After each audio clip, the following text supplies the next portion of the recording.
com alguns alimentos e que a gente conhece e que nem sempre a gente consome. E a gente vai entender o porquê é que a gente precisa consumir.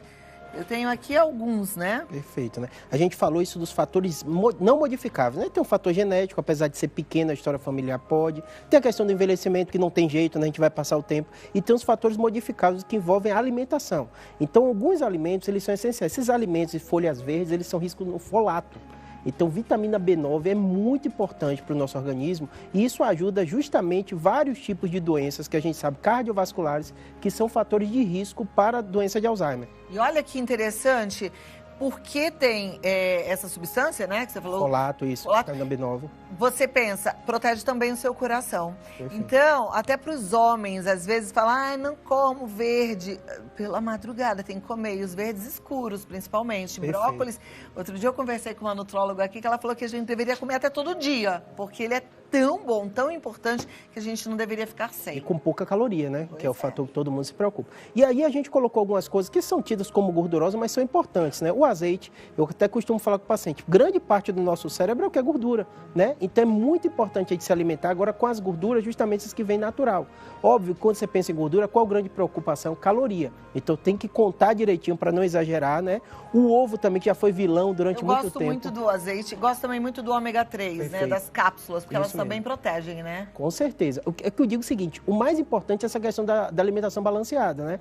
Então, como você falou, né? O nutricionista vai ser essencial, mas você entender a função de cada um desses alimentos para evitar doença, né? Isso ajuda você a dar aquele... E seguir o que o nutricionista vai falar. O ovo.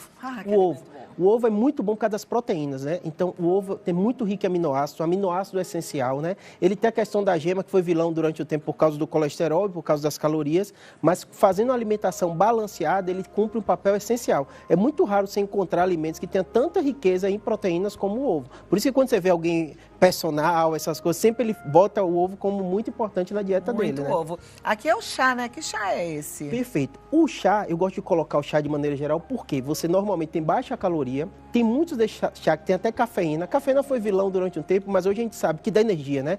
Quem nunca toma um café e fica mais com vontade de fazer as coisas? Então, o chá tem esse papel, com um pouquinho menos de cafeína, e ele também tem esse aspecto de ter baixa caloria. Maravilha. Aqui é Coca-Cola? Não, é o suco de uva, né? Claro que não é, né, gente? É o suco de uva orgânico, integral. Perfeito, é.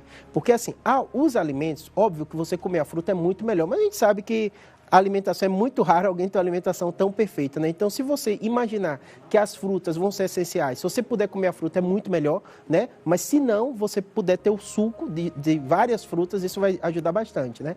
O chocolate, que também foi vilão durante o tempo, a gente sabe que o chocolate, o grande problema dele é o quê? Caloria, né? Então, nosso cérebro, eu gosto de explicar isso para a pessoa entender, ele é enganado, né? Então, tudo que tem muito poder calórico, a gente gosta, né? Então, é um vilão de todo mundo, né? Dá o prazer, né? Mas se você consumir o chocolate amargo, em uma quantidade pequena, controlando a caloria, ele dá aquela energia, né? A gente até brinca, né? Quando a criança come doce, vê o quanto ela fica agitada, né? Esse aqui é o 70% cacau. A partir dos 70% a gente pode e deve comer. Perfeito.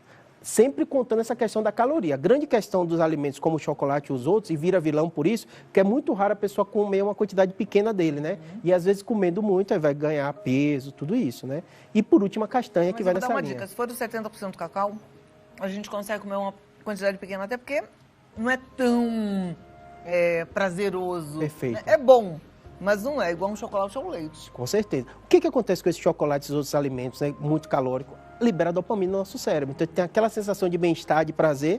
Na natureza, a gente não encontra de forma tão fácil. Então, o nosso cérebro é meio que enganado por esses alimentos. A gente acaba consumindo exageradamente.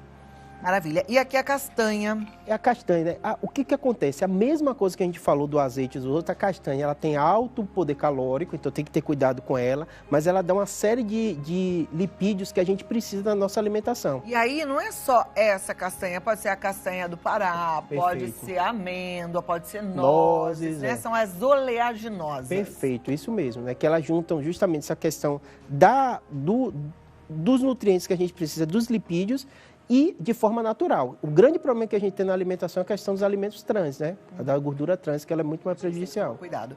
Doutor, vamos vir um pouquinho mais para trás?